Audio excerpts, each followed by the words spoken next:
So, Dr. Tom, thanks for being here today. How's the day going? It's going well, Roland. Thanks for having me, man. What an honor. I'm excited. A pleasure. A masterclass is for the masters of health themselves. And I'm super excited to get into the meat and potatoes of what we're going to talk about today, which I've kind of framed in my mind, viruses, the aftermath, dot, dot, dot. But what I always ask everyone to do before we get into the conversation is get into a little bit of the backstory. Like, who is Dr. Tom? What brought you here? I want to know the nitty gritty of what made you become one of the top Lyme specialists in the country, if you don't mind. Yeah, sure thing. I think it's like a lot of us, Roland, is, I have a personal journey. Um, I basically started out loving playing outside, loving just, enjoying nature, being, going out as much as possible, playing in the woods, skiing, mountain biking, all those good things that just allowed me to kind of feel like more connected to the planet. And, I got into college at the University of Vermont and I was kind of learning natural resources, ecology. And I started talking to all these like kind of sort of uptight, but yet really cool, like, researchers and stuff. And we were all had these great conversations, but nobody was making a change. And I said to myself, like, who's going to really, if I share my passion with somebody, who's really going to change? And I found out that, hey, this could actually be kids. So I was like, I went to the Institute of Ecosystem Studies. I think they call it the Carey Institute now, but started by Gene Likens, who discovered acid rain. And the whole point was to bring together a bunch of scientists and educators to really kind of push the envelope. And I got this experience to be able to teach kids.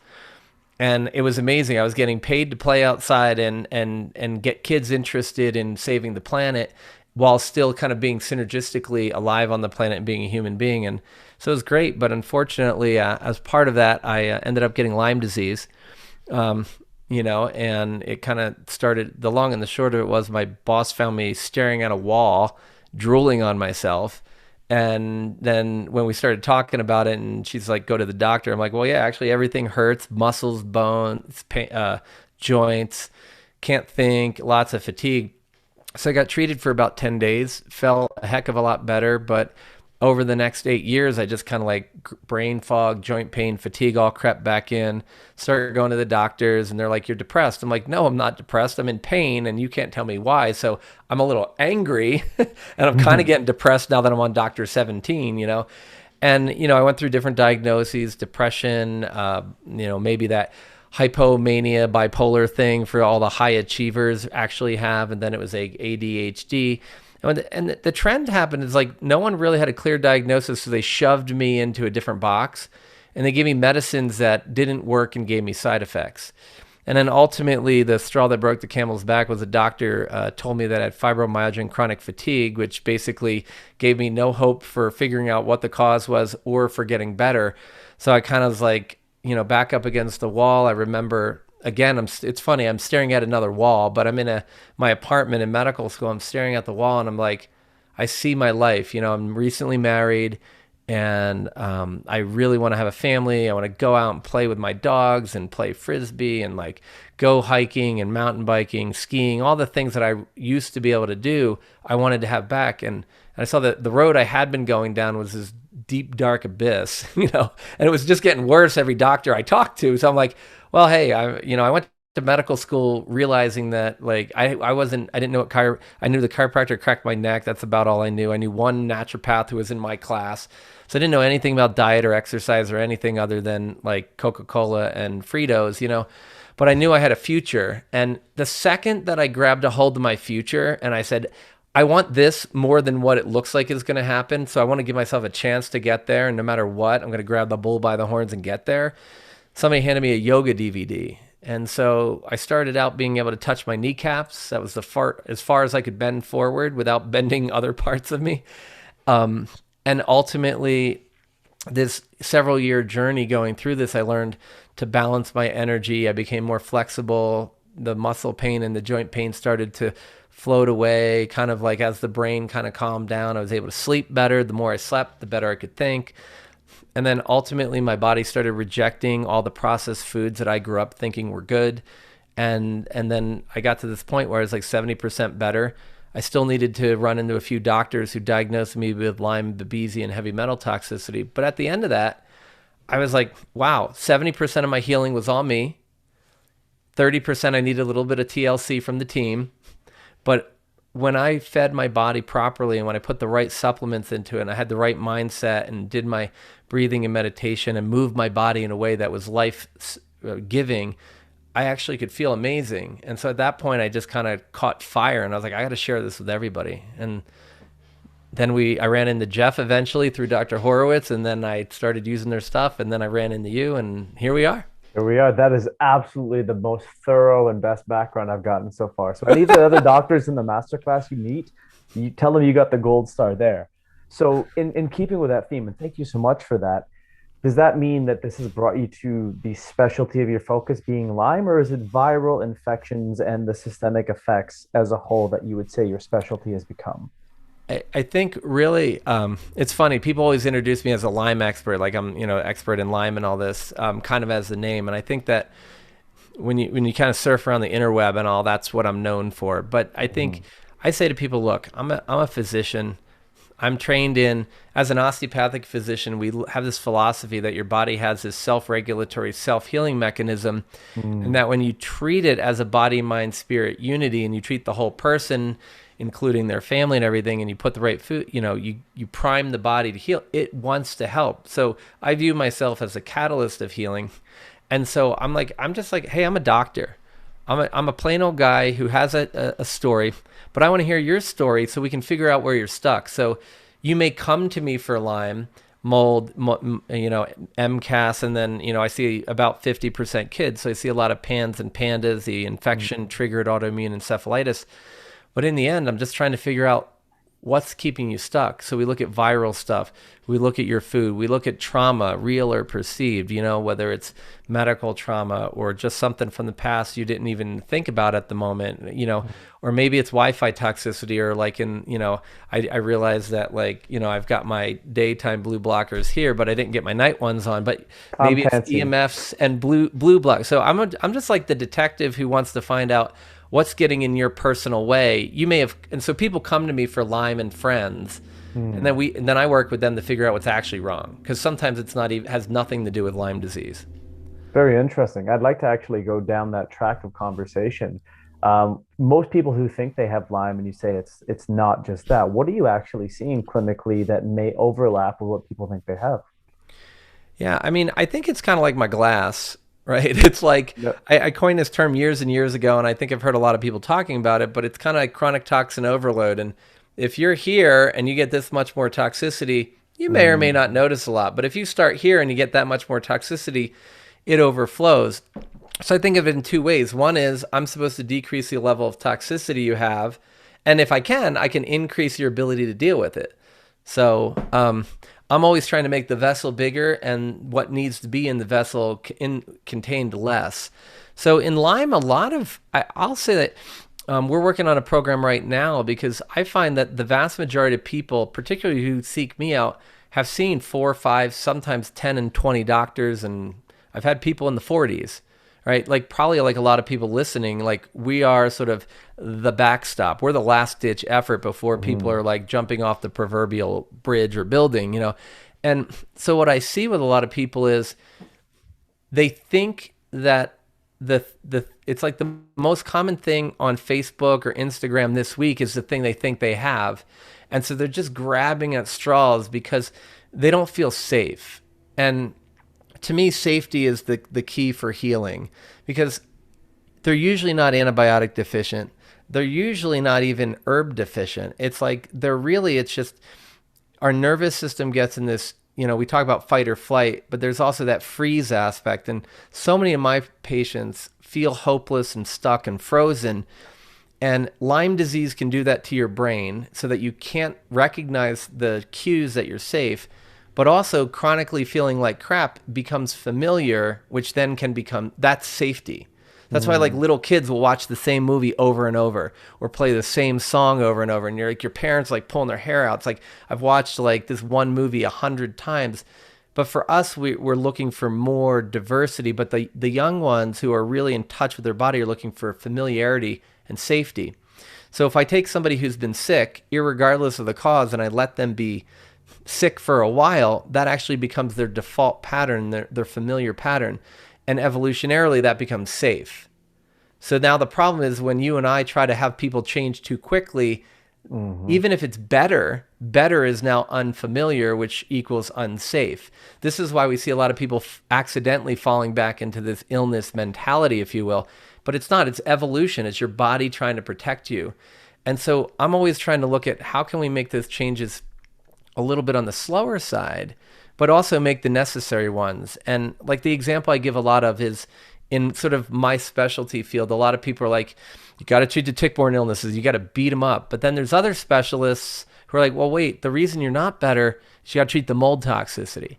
And then the mold, then they're like, oh, wait, no, you got to treat the MCAS first, that the mast cell activation syndrome. But the problem is mast cell activation is like my fibromyalgia. It's a little more specific than that, but we're being triggered by something else. But then if we focus on like doing mast cells and mold, but the primary problem is Bartonella and Lyme disease, you can treat this all day long and you're not going to lower that toxicity level enough for ongoing appreciable changes. But if you treat Lyme and Bartonella all day long because you're attached to that title, then you're not treating the person who has to have their mold remediated or get out of mold and treat their mast cells and stabilize them. So it's kind of like I find that the emotional connection to whatever is wrong is a safety piece, but we often will say that our patients are stuck in this place, but it's because we don't know how to help them out of that. And I know that folks like yourself and myself and, we focus on what the primary problem is. And like, I don't care if it's Lyme disease. In fact, the best day of my life is to say, you don't have Lyme disease, or to say like, look, let's work on your mindset and your breathing and calming down your nervous system. And I think that that's the place I start with most people. It's like, let's figure out where your heart is. Let's figure out where your nervous system is. So then I can start to partner with you to figure out what actually is holding you back and give you a stable platform upon which to, take that next step in healing. That's incredible in terms of an insight because timing is always poetic. I had this very long conversation with this woman yesterday, and it was an hour and a half of her story. And when someone starts to tell you their story, they tell you who they are. And in the context of like even the term Lyme disease, it's a viral infection, but we've given it this aggressive formal title, Lyme disease. So when you hear that, the subconscious mind takes it in and then it imparts a symbolic meaning and then it gets intertwined with someone's way of relating with this. And I think an incredible thing to do as a clinician, which at least what I've learned, because my world is very different. It's in the pro sports, but I have to be at the mercy of the personality and the egos of the people that Mm-hmm. I'm working with. And the first question I always ask is, what are you ready for? What do you want to do? And they tell me what that is. And then I actually have to decode what that means. And I have like two, 3 words. I want to get dialed. I have to figure out what the hell that means. Dialed, right? Yeah. Dialed. Or that if I get a photo of a piece of cheese in a shopping cart, I need to discern what that means because that athlete wants to feel safe in my suggestions, my encouragement, my support of their own choices. And you partially kind of answered my next question, but I think we should expand upon this because I don't want to say in the context of Lyme treatment, but in the context of treating as a whole, where do you think clinicians go wrong? Maybe if we can bias the conversation around this true holistic paradigm, because so many people Yeah. see Lyme people and they just go from person to person. So what is not being done? Well, I think that part of it is we don't know all the answers. And a lot of people are uncomfortable with not knowing. And I've literally built a career, but as a resident physician in the hospital, they're like, you're the first doctor who's ever told me you don't know. And I feel Imagine really that. safe, right? And they're like, I feel so connected to you. And I feel like I'm finally talking to a real human being. Yeah, because you showed your humility as a person. And they know their bullshit indicator is completely working fine. Pretty much no matter how sick you are, you know when somebody's bullshitting you. And when I just go, oh, yeah, I know, I don't know. But the thing is, I'm like, I may not know. And then in my private practice, the question is, am I willing to find out? Hmm. So I'm either willing to find out or I'm willing to connect you to someone who can help you find out if it's like way outside of my specialty. And so that's really the thing. And my litmus test is this something I would do to or for my own wife, my daughter, my parents, my brothers, like a loved family member. And so I tell my patients, I treat you like your family. And no, you can't have my cell phone number and call me in the middle of the night like my brother can. But that's the point. It's like I share that love, and we have that moment to connect. And a point to what you're and bring me back to that in a sec. But one of the things you mentioned is you hear their story. When I deal with a lot of chronically ill people, their story is safe. And so they constantly go back to their story. So I have a patient commitment agreement. It's a little bit of a commitment to me and my team. Primarily, it's a commitment to yourself. So when you sign up, we ask you to do a bunch of different things, like being open to new possibilities.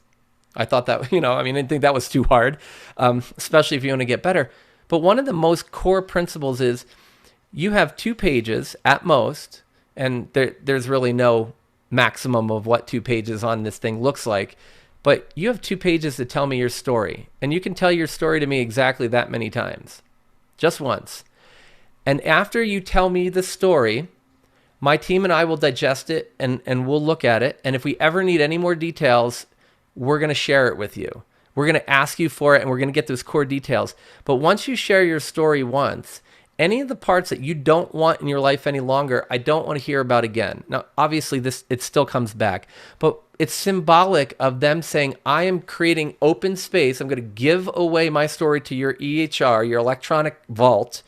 And I know it's safe there because they can always go back and read it if they need to. But now I've created an open space where we can fill it with a new story and rewrite their story. So I think one of the things in medicine, especially if we're start going into holistic healing, we don't know, going back to we don't know the answer for sure, is a lot of people are uncomfortable there.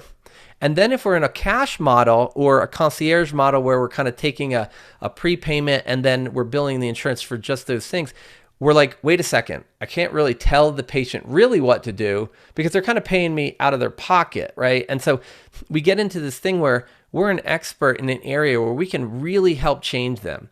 We can make the right supplement recommendations, the right diet and lifestyle modifications. We can actually help them understand and learn and realize that they are worthy of healing and they deserve to receive healing and to receive love in every moment of their lives.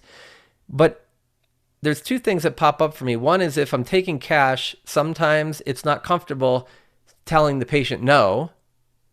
And the other thing is if I ask you, Roland, to do that, if you came to see me and I asked you to do all the things I just talked about, there's one big caveat. I have to be willing to first do all that myself. Mm-hmm. And so when I ask people to really look deep at the hard stuff, I can't do that unless I live that lifestyle first. And that's where I think in medicine, in my training, I trained with gastroenterologists for 450 pounds. They were 6'2", but they were still 450. And they couldn't get new term life insurance because they had fatty liver disease. But they were telling somebody else to lose weight because of their fatty liver disease. Yeah. So we have to live the life, right? We have to be the beacon of this love and light and healing. And that's a lot of responsibility for some of us, I call it informed consent. You knew what you were signing up for, right? It's like as a health professional, life circumstances sometimes can create change and circumstances that are beyond your control. But if you're in this for the long haul, it should be almost a foregone conclusion that that's just the way you live.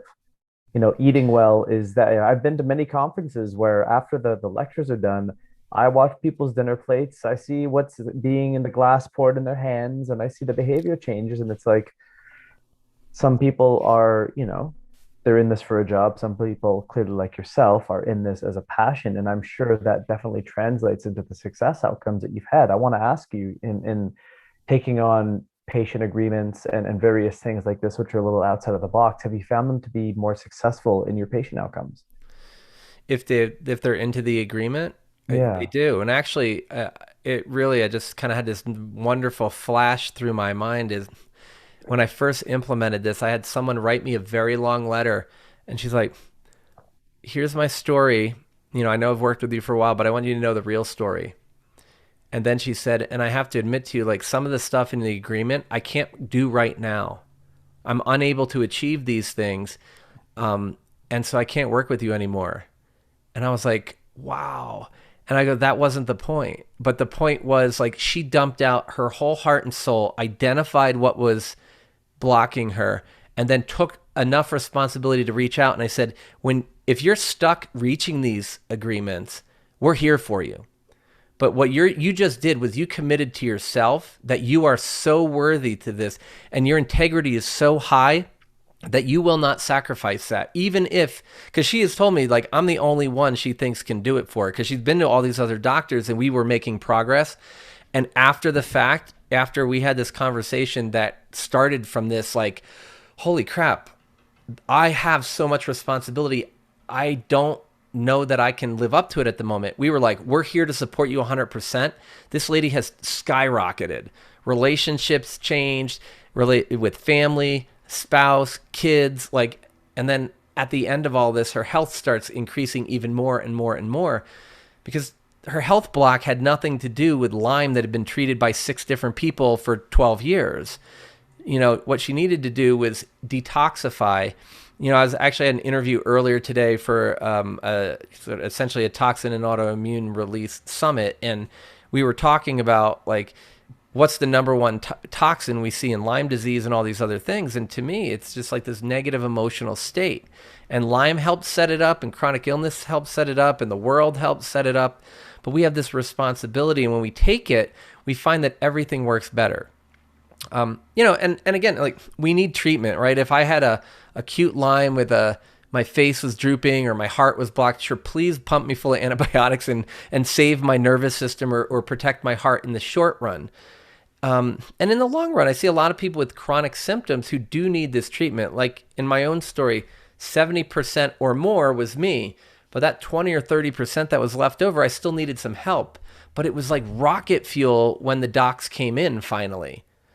At the right time, all of our products and our medications that are necessary, I feel like everything out there has a possibility of being used for good. The question is, are we using it for that? And that's really what the agreements help us do, is to just figure out, I mean, are you as a patient asking me, the provider, to do more work than you? And that was a hard lesson I learned as a provider too, because as a resident, when I was leaving, they're like, you can run the critical care unit by yourself and you're a family medicine doc, which is crazy. You can intubate anybody. You can do great in primary care. You have gotten more people to lose weight and improve their cholesterol than any resident we've ever had. The only thing we can really tell you is stop trying so damn hard. And they were like, Wow. when you find yourself working harder than your patients, you may want to pull back a little bit. And I was like, challenge accepted, because what that means is I have an opportunity where I'm doing too much for them. I have an opportunity to learn to empower my patients even more. So it stung for about a day until I figured out that it wasn't really like a diss. It was more like a challenge to become more of a leader. And a leader is really not about telling people what to do. It's empowering them to become the best they can become, and so that they can help other people do that, and then giving them the credit for it. And I was like, this is cool. That's So incredible.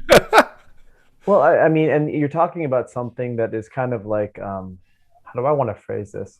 It's an intangible that you can only learn by working with a large variety of people. And you can see that there are likely patterns to every person who has a certain kind of disease or a certain kind of experience where, yeah, there's a physical side, but there's also an emotional side. There's also a mental side. There's probably a spiritual side. I should say probably. I should say yes. definitely, not probably. So that encompasses like the quadrants of the whole person, if you will.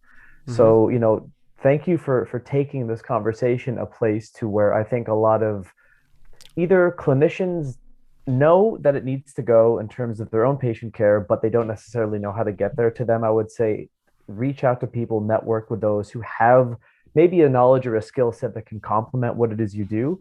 And to those who have not seen success with people because they've done the same, treating the meat suit perspective, it doesn't get better. Treat another meat suit, it doesn't get better.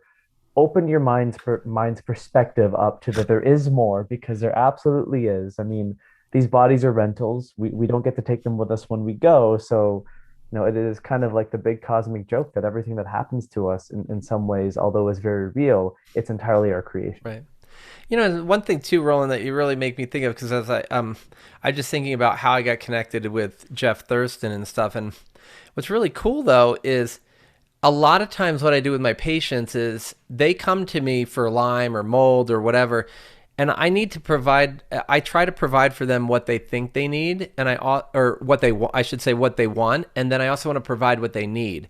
So I don't always like hammer people over the head with mindset and love and vibration and all this Hmm. stuff. We partner. And 100%. sometimes it's the in and when I find like when I think of giving someone a supplement, a probiotic, an enzyme, whatever, I think about it like as a catalyst. Like I said, as an osteopath, or even a chiropractor, or so many of these more North American, styles, and even some of the European models, and definitely the traditional Far Eastern models are like about empowering the energy in the body to work better. So I think about it as like, here's your doxycycline, here's your Theralac, right? Here's your Sun Balance. But part of it is the intention with which I'm giving it. And my intention is healing and love and gratitude, but also to, empower that person to see this as a catalyst so they become dependent on themselves for health. And we're here to just help them once in a while. And like, let's get the lifestyle of healing going. And so it's really cool because sometimes it's just I start out just with I have to meet them where they're at. So then I Always. have to, yeah, right. And it's like, because otherwise, how am I empowering them to become that great self healer and light to the world that I just mentioned was so important to be a leader? It's like, I really need to get out there and say, where do I partner with this person? And how do I help them get one step further today than they did yesterday? And how do I also help them start to feel that they have the power to move in that direction? And sometimes that's in a bottle of something. And the reality is, some of us, our guts are trashed, or maybe we don't have access to all the clean foods, or we don't have the social situation where I can do all these things today. So what is that one thing we can do? Um, you know, so anyway, it's a way to think about it, because it's not, I use a lot of things, and I Hmm. just want to always kind of be slowly and surely moving people in the direction of the of realizing those things are helping your body do what it's great at. And sometimes you need that support, but ultimately our goal is to not need as many or any of those things and just let it be you. Well, I mean, it does come back to the name supplement, right? It's honest in what it's saying it's doing. And I Right. think we should go into that a little bit, because one of the things that I always love to know is, how do people formulate their approach? And I dare not use the word protocol, because to me there's too many Rigid. locked-in parameters of rigidity in there. But for me, when I'm creating an approach for a client, it's a confluence of variables not too dissimilar to how an orchestra has carefully selected its instruments to make beautiful music. I'm looking at the effects of the input and the output given what it is I have data wise, where I know the client is from a health perspective and what they're ready to do. How do you start coming together with your product selection when it comes to using supplements? And then we can talk about diet and lifestyle stuff after that. Yeah.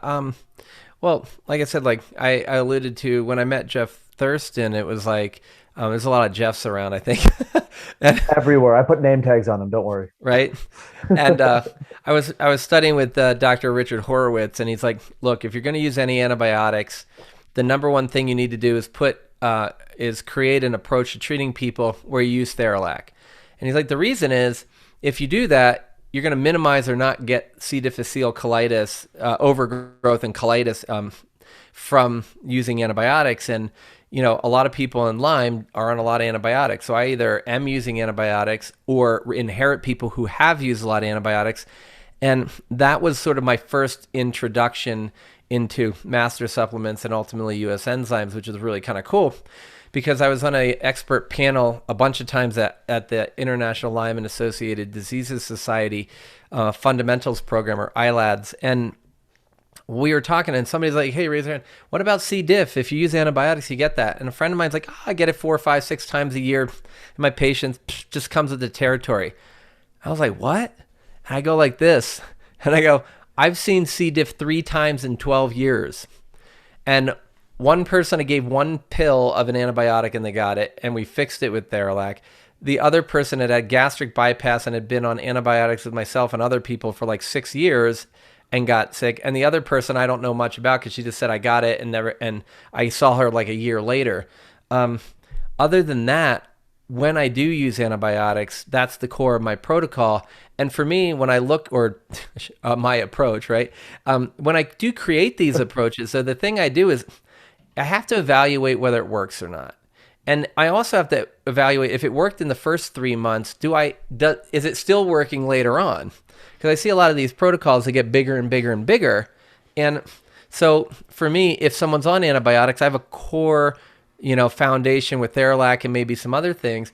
But I'm always reevaluating whether a product is really high quality from a office perspective and having it in the store, if you will, but also most importantly in an approach, figuring out with this particular patient, do they still need it? Because they may not, you know. And so, as an example, like we use a lot of enzymes, because everybody's trying to hit biofilms, but I'm like, we don't always necessarily want to do that. So it's kind of like, I remember talking to a couple of chiropractors who live around the corner from me. We share a lot of patients. These chiropractic neurologists, they working together with them is so helpful for my people. But we had this conversation, and we were saying it's not always knowing what to do, but knowing what order to do it in. And I find that that's the other thing. It's like Lyme, boom, antibiotics, herbs, probiotics, enzymes, and you're like, now your patient's in the hospital. You're like, so. And like one of the things that I really like, we use a lot of Sunbalance and Immunozyme together, and for our mast cell people. And now I have two groups of people who have some mast cell stuff. Some are ultra sensitive, like everybody seems to think they are, and they might need very micro amounts, or they might need specific pieces of what might be in Sunbalance. But then I have a lot of people who think they need the super sensitive person approach. And I'm like, why don't you try this? Because this is really balanced and it's really simple. And they're like, all right, I'll try that. And then they're like, wait, I feel better. And so they just went from being a super sensitive person who has to do microns of stuff and get better in 27 years to somebody who can take, a very small amount of a well-constructed supplement and they'll be good. And sometimes I need to overlap them. So it's just an example of if I look at the gut and I look at improving immune function, and then I can put on some mast cell stabilizers, antihistamine, whatever. Sometimes they just need a little bit of a few really key ingredients rather than a lot of one thing piled on another, or piled on another, or piled on another, or a little too little of that. And so I'm really talking to my patients, and I create a lot of work for my team. We talk about it in between.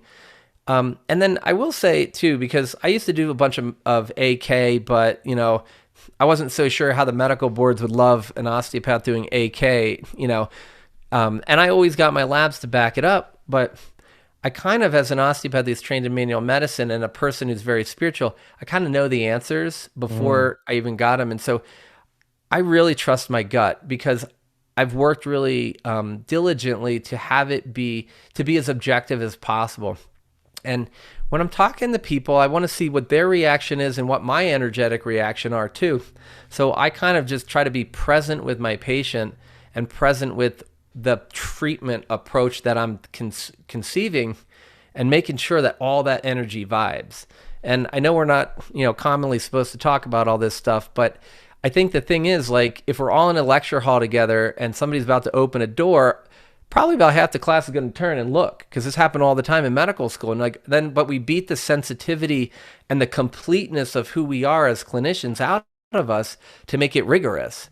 And I'm like, let's be very rigorous, but let's also bring in this other part, so that a lot of my things, I'm like, hey, I might want to do these 3 enzymes because they make sense based on the latest study on biofilm, but 2 of them feel really good and 1 doesn't. And when I pay attention to my gut, things usually go well. And when I don't pay attention to that, they typically don't. So for me, I figured out an additional litmus test to kind of add in there.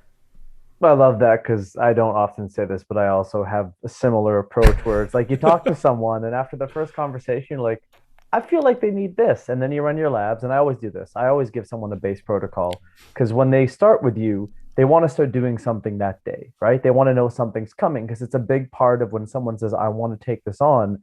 you got to meet them where they are. Sometimes that's action. And for me, it's always action in a very safe way. I'm going to start with a digestive enzyme with someone. I'm not going to start with something super strong, but it allows you to start getting the sense of understanding yourself and trusting your gut, as you said. And when the labs come back and you smirk to yourself because you're looking at patterns that go, yeah, okay. I'm not doing anything differently at all. I have more validation. It's Right. you know, when you start to work with a person, you get a sense of that because you're investing time in understanding them, their patterns, reading their energy, getting the feedback and the feelings from what you get. I think that's huge.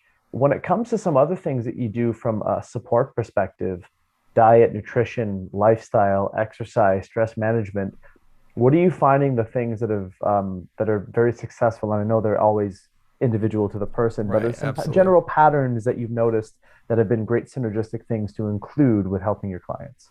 Well, I mean, one of my favorite things is talking about brain detoxification because if you wanted to make a gazillion dollars in the supplement world, coming up with and marketing something that sounded like a cool brain supplement might be a really good way to do it, because a lot of people want to protect their brains and they have brain fog or they don't and they don't want to get sick. It's like it's a common thing. I'm enamored with like sort of how the body detoxifies through the lymphatic system, both with the pressure gradient changes in the thoraco-abdominal pelvic cylinder, if you will, and then in the arms and the legs with muscle contraction.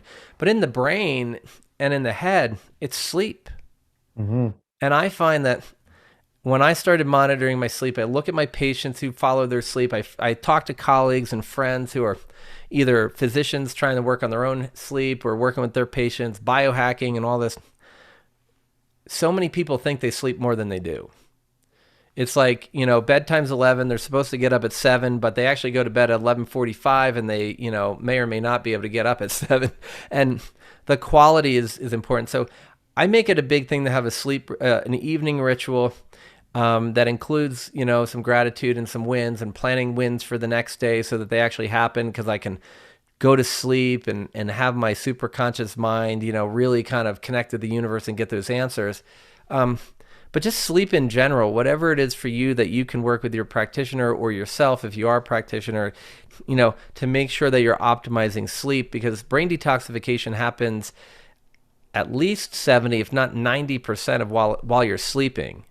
So I'm like, well, and I'm supposed to sleep a third of my life. I should probably focus on that. And the other part of the system of lymphatic drainage is CSF and interstitial fluid, both of which are essentially just about 100% water. So hydration is always an easy one. And I like people to get up and go outside and get some sunshine, kickstart the melatonin in the morning because when you Hmm. kickstart the melatonin in the morning with some light and then you keep the blue blockers and the other things on in the evening and you're minimizing that screen time, now you're letting your melatonin go out at the right time. Great anti-inflammatory, great obviously sleep hormone. And also in the morning when you get that, you're kicking up your serotonin naturally. So like I want to just do the natural supports. So I get really lame when you ask me that question. I'm like, you know, relax, sleep, do something that you love doing so that at the end of the day you feel good. And then get up in the morning and do this crazy ass thing called go outside. Get some sunshine, and then maybe even do this really wacky idea, which is pick some sort of movement that you like. We might call it exercise, so that you're actually tired at the end of the day. But give to yourself every day. And that way you can give to your family, you can give to your patients, you can give to your online communities and whatever. Um, you know, because those things work and this is how our bodies are designed. And obviously I'm a plant-based whole food first, eat whatever proteins you want and the occasional crappy food if you really have to at the end. I don't have a lot of dietary rules in my practice unless I know that you have a specific problem. I'm not much for dogma. I'm more like, hey, what's your experience of life? And it's like, as long as it's not overtly causing you a problem, let's focus on making sure nothing else is too before we start to micromanage the joys and the pleasures of being a human being, with that caveat of like, let's be objective here. Let's not get caught up in the conscious mind, but let's really feel what's going on in the heart and just kind of participate in things we love so that at night we don't have to, go crazy all the time. So,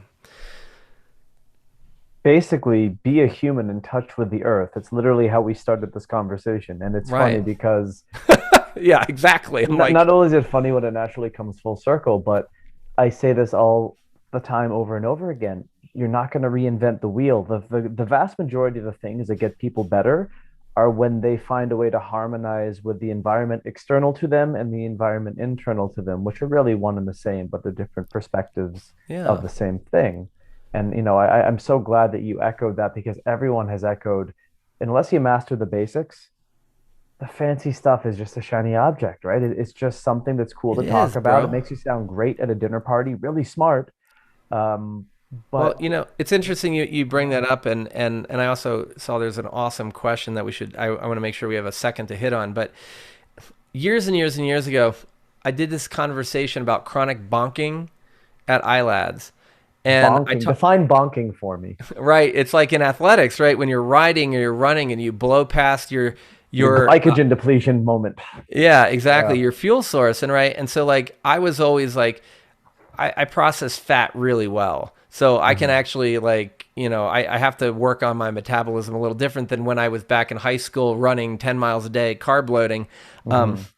but the idea is I talked about it and I said, look, a lot of my chronic illness patients look exactly like my athletes, like or mostly myself and some of my friends that I work with because like I'm not working with pro athletes on a regular basis, but because it's not our focus. But really, I looked at nutritional deficiencies. They're almost the same. And this kind of like chronically just like not tolerating your fuel source well looked to me and sounded to me. And when I look back to when I was sick, I looked before and after when I was well. I was like, all my athletic stuff, if I were to bonk like on a really long bike ride, I'm like, oh, that feels the same way. As I went through all the processes, the way carbs and glycogen and all this stuff are used, and how fat burning can happen, and how you can balance this out and create a healing modality from this. And I was like so lukewarm received it to my energetic experience of it. I got a nice round of applause, but it was kind of like, whatever. And He's like, done. Thank God. yeah, exactly. And I was like, guys, this is the most basic and critical nutritional lecture you could hear. It's not fancy with all the super crazy biochemistry, it's fundamentals. And 2 years later, I'm back to the same conference, and I had a gazillion people go, I just got it like 6 months ago. I totally understand what you were saying 2 years ago, and thank you for saying that because it made me think differently. And one of the things that actually dovetailed, talking about coming around, dovetails extremely well into the question that we have, is that with biofilm, I said one of the things I think, is I've seen Lyme people, if they dive into a ketogenic diet where we're changing from that glucose to sort of a ketone and a fat based fuel source, that carb flu or the keto flu or whatever the heck you want to call it, if they dive right in, is way worse. It's like a Mhm. nuclear explosion, Herxheimer reaction on steroids. It's like these people feel horrible. And if you can get them through it, they're amazing. It's like they took like 15 years of antibiotics. I mean, but with no side effects. I mean, it's like, it's crazy.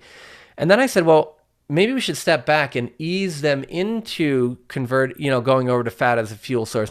And when I started really seeing that, we could see that we could ease people in and they would get the positive benefit, but it wouldn't be so torturous. And then I said, and I even asked Dave Asprey this, and like I'm talking to all these scientists and these crazy biohackers to figure out who can help me study this. With how can we figure out if a ketogenic diet is helping us burn biofilm? Because it's like rocket fuel to the brain, which is 60% fat, yet Mhm. it will preferentially help us burn off other fat and use fat as like non preferential fat as a fuel source. I'm like, this might be great because the question we've got is just like, why wouldn't it be a good idea to dissolve or clear biofilm? And part of it is some of our good microbiome and good things in our body are actually protected by biofilm. But from the sort of the negative, kind of the dysbiotic perspective, Lyme, Bartonella, even mold toxins being, kind of protected in some of these biofilms. My question is like, when is the right time to start working on it? And do we really want to drop the hammer or do we want to whittle away at it? And some of that might be the person's constitution. And Mhm. again, back to what you said, all that individuality. So there's a lot of enzymes I use, but I'm just trying to be like, strategic. And, one of the things I found from a diet perspective that actually is really helpful if you have any of your patients with mild TBI or a serious TBI, or some other reason where you think this lymphatic system isn't working optimally, it all has to go down to astrocytes, which are the fancy cells in the brain that are part of this, with end feet. And they really need to have these little channels lined up on either side. And if we bump our head or we get an infection, it can get all crazy and go all over the place. One of the ways to get it back on track is to exercise. And another way to do it is to do intermittent fasting. And they found it to work in as little as 12-hour fast every other day. And I think we can optimize that. But it's interesting because a lot of people I know end up doing intermittent fasting, end up getting a little more on the fat forward and usually getting a little more keto. But I'm always trying to figure out, when do we put it in and to what degree do we put it in for the individual? Because again, I'm not here to break up biofilm. I'm not here to get rid of, like, I go back to pneumonia. When I worked in the hospital, I polled all these doctors because I was like the craziest person I think they ever met. I said, when we give antibiotics, do we sterilize the lungs in somebody with pneumonia? And not one doctor ever said yes. They were like, no. We bring down the level of the infection until the body can recover enough that it can do the rest on its own. I was like, wow, why don't you do everything like that?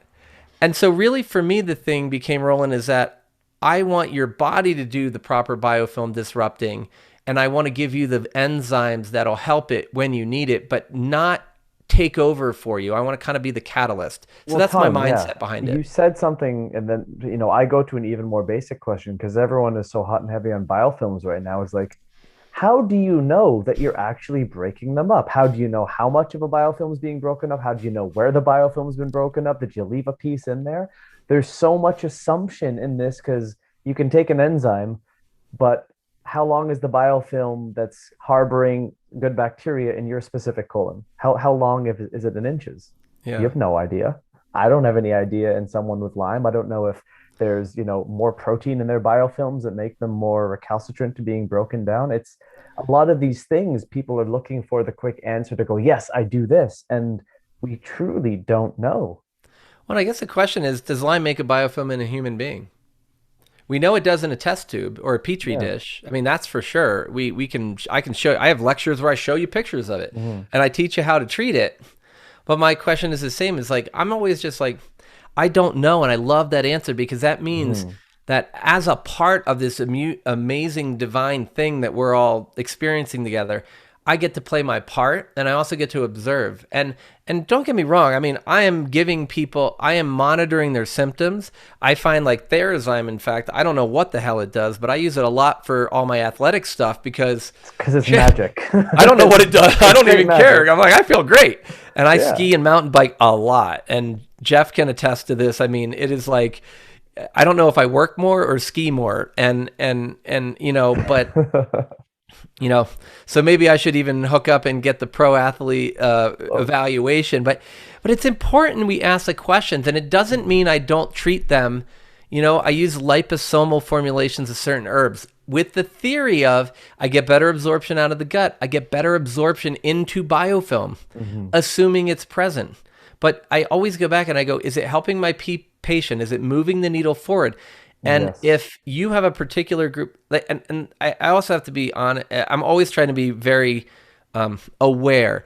I have a very select group of people who see me. And there's probably no one on this call who has the same patient population as I have. Just like my patient population and yours are different. So a lot of people seek me out because they innately resonate with me, whether they recognize it or not, and they want what I have. And so my approach works a certain way. And I also see people who have failed a lot of other Lyme practitioners. And I see a lot of people with mast cell activation syndrome, but currently we're doing a summit with my friend Beth O'Hara. Her whole practice is mast cell. But she has a specialty where people seek her out first. People seek me out for tick-borne infection and mold, and then they go, oh, I also read that I might have this. And so it's a different group of people. So I understand that like not everybody in the world has Lyme disease, but the vast majority of what people walk in my door will test positive. The question is, does that test mean that that's what they primarily need help with? which is what we've talked about the whole time. So Yeah. I'm always careful to not pontificate. I'm just saying, like, think about who your patients are, what your biases are, so you're aware, because I'm very clear on what my biases are, and then show up and try something. Be excited about not knowing, because that means you can have a hypothesis. And when you have a hypothesis, then you can test your hypothesis. And then when your testing gives you new data, you create a new hypothesis. It's not that you're right or wrong. It's just you're going down the journey with them. And you have a framework.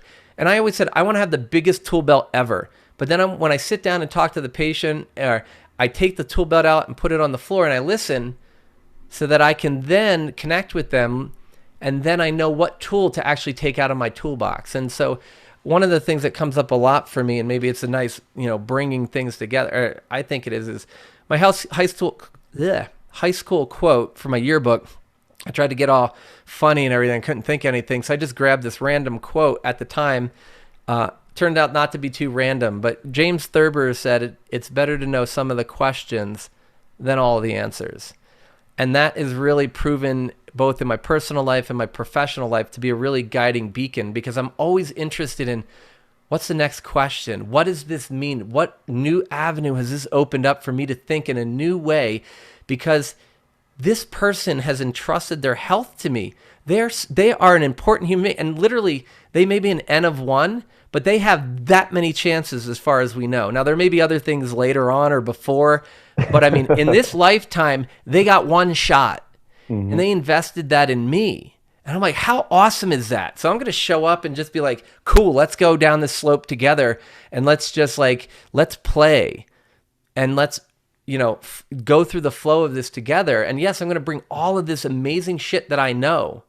But I'm also not going to put blinders on because I studied one thing and it must be this. I'm going to use all my knowledge, but I'm going to apply it to you as this amazing, loving, unique individual. So, and that's what gives me all this crazy ass energy that I used to not have when I had Lyme and Bone. Or Lyme and you're not drooling on yourself anymore. It's impressive. I usually do not do that. This entire call.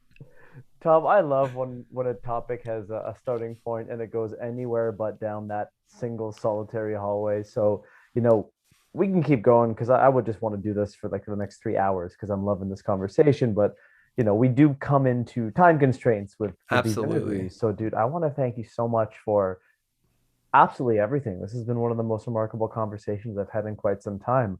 Are there any parting words of wisdom, possibly influence, mentorship, anything that you may want to share with anyone who's on the call today, or anyone who's going to watch this after the fact? Because it's not just a one and done thing. Yeah, I mean, from a Lyme and Babesia perspective, I hear a lot of patients say they can't get better. And I have not had a symptom that is attributable to Lyme or Babesia in over 12 years. And this is after 8 years of complete and utter misery and another 4.5 getting better. So I spent the vast majority of my life, the middle of my life, sick, and now I'm out there skiing and mountain biking. And the reason I bring those up a lot is because they're for me, my crack. They're the things that really lift up my soul, them and my family, and cooking with my family and that kind of stuff. And it's because for me, it's the flow with nature. It's the flow with the environment and the connection. So I would encourage everybody to find whatever that is for you. And you probably already know what it is. Just give yourself more time to do that.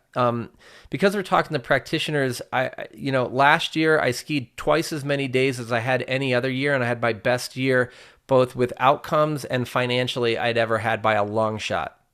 So when I focused on me and enriching my life, I had so much more to give. And I think as busy practitioners who are seeing chronically ill or very specialized groups of people, we can often get off track. And because we're so dedicated to them. So be a leader and be so dedicated to them that you lead by your own example. Because otherwise we get so burnt out. I heard this great definition of love the other day.